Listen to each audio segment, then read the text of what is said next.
भक्ति, भजन और प्रवचन के अद्भुत संगम में डूबने के लिए सब्सक्राइब करें आस्था टीवी के YouTube चैनल को और ताजा अपडेट के लिए बेल आइकॉन पर क्लिक करना न भूलें। बहुत सावधानी से सुनिए। कई बार मानव अध्यात्म जगत में, धर्म जगत में बड़ी निष्ठा रखता है और धर्मावलियों के द्वारा बताए गए जो भी मार्ग होते हैं उनको पालन भी करता है। किसी ने कहा सुबह उठकर के हनुमान चालीसा करो, बेचारा रोज हनुमान चालीसा करता है। किसी ने कहा जाकर के शिव जी को जल चढ़ाया करो सोमवार को, वो भी करता है।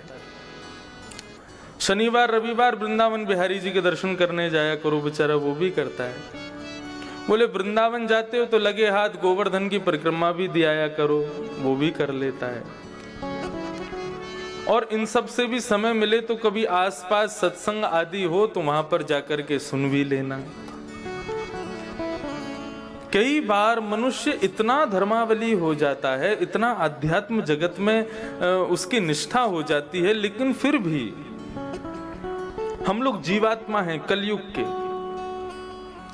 कलयुग के जीवात्मा प्रत्येक वस्तु के पीछे उनका लाभ क्या हो रहा है ये देखते हैं।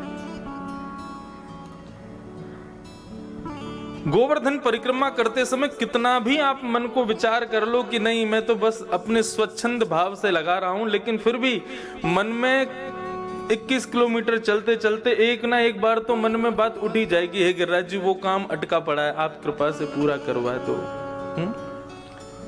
गिरिराज जी के सामने आते हम लोग प्रणाम करते हैं तो भाव मन में आ ही जाता है कि ऐसा कर दो या ये काम हो जाए, वो आदि आदि।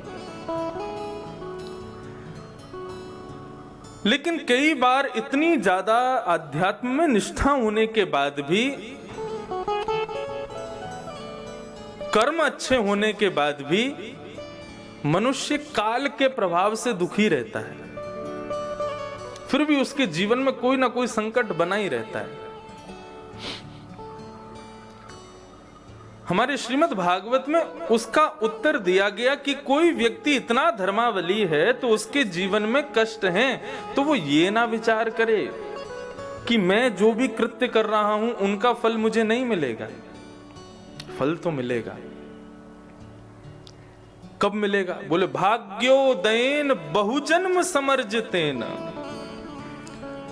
अनेक जन्मों में आपने ना जाने कितने पाठ पूजा आदि ये सब जितने भी मैंने गिनवाए, तीर्थ यात्रा, संत दर्शन आदि आदि ये सब किए होंगे, और उन सब के कृत्य से वो पुण्य इकट्ठा होता गया, इकट्ठा होता गया, इकट्ठा होता गया। और वो पुण्य इकट्ठा होकर के आपको फल के रूप में कब मिला? बोले जिस दिन आप भागवत के पंडाल में प्रवेश कर गए, समझ लो उन्हीं कर्मों का फल मिला है। हम भागवत के वक्ता हैं एंड मैं अपनी कथा में खूब खुल के कहता हूं, this is only my business. हाँ मेरा है। कम से कम हम अपने बिजनेस में 2 नंबर का काम तो नहीं करते, अपने बिजनेस में भगवान का ही नाम गा रहे हैं। लोग कहते हैं आपने तो बिजनेस बना लिया, बिजनेस है। हाँ है हम ठाकुर जी के बिजनेसमैन हैं, हमारे बॉस वही हैं। ये वास्तविकता है। श्रीमद् भागवत में वर्णन किया कि श्रोता कथा में आया है, ये कौन से पुण्य का फल है, और वक्ता कथा कर रहा है, ये कौन से पुण्य का फल है। तो श्रोताओं के लिए क्या कहा गया? बोले श्रोता अपने पूर्व जन्म में किसी भगवान के अनंत भक्त की दृष्टि के पात्र बन गए होंगे। मतलब समझे? भगवान के अनंत भक्त कौन है? श्री तुलसीदास जी, श्री सूरदास जी, श्री कुंभन दास जी, श्री चतुर्गोस्वामी जी, ना जाने कितने भक्त हुए, मीराबाई। ऐसे भगवान के जो अनंत भक्त हैं, उन अनंत भक्तों के नेत्रों के आगे यहाँ बैठे जितने भी श्रोता हैं, ये कभी ना कभी उनके नेत्रों के आगे उनकी दृष्टि पड़ गई होगी। उस दृष्टि का प्रभाव है कि आप श्रोता बन के बैठे। और वक्ता के लिए बताया, बोले वक्ता कैसे व्यास बन गया, इसने क्या किया पूर्व जन्म में। तब भाव बताते हैं, बोले यही वक्ता किसी की कथा में कोई छोटा सा कीड़ा बन के पहुंच गया होगा,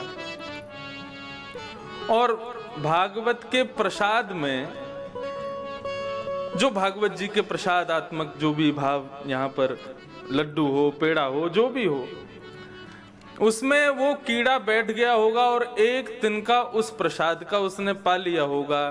फिर जब उसकी मृत्यु हुई तो चित्रकेतु ने विचार किया, बोले भाई इसने जीवन में कोई पुण्य तो किया नहीं, लेकिन एक बार भागवत जी का प्रसाद मुख पर धारण किया, उसी का प्रभाव, अब इसको वक्ता बना के भेज दो। संत जन ऐसा बताते हैं। तो हमारे आपके ना जाने कितने जन्मों के पुण्य उदित हुए, तब हम लोग ये बार बार कथा श्रवण कर पाते हैं।